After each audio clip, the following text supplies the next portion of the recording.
Il primo è uscito facendosi trascinare di peso, il secondo ha fatto segno di vittoria, l'ultima, ancora minorenne, appena fuori dal bosco si è accesa una sigaretta.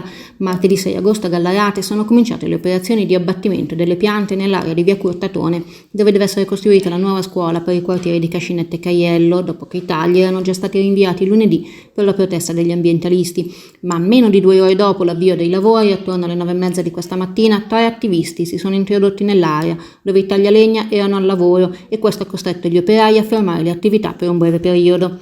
I 3, che fanno parte del gruppo che da settimane domanda di rimandare il taglio al termine del periodo di nidificazione degli uccelli, sono stati portati fuori dagli agenti della polizia locale con la polizia di Stato. Il blitz, con le immagini dall'interno del bosco diffuse poco dopo, è stato uno dei momenti più concitati della prima giornata di abbattimenti. Il comitato dei contestatori del progetto si è anche presentato dalle autorità per lamentare le modalità di gestione della sicurezza delle operazioni. Mentre poco prima delle 11:30 gli operai hanno iniziato la posa delle barriere per recintare l'area dove i tagli dovrebbero durare circa 3 settimane. Sul cantiere di via Curtatone nei prossimi giorni potrebbe infine essere formalizzata un'interrogazione parlamentare.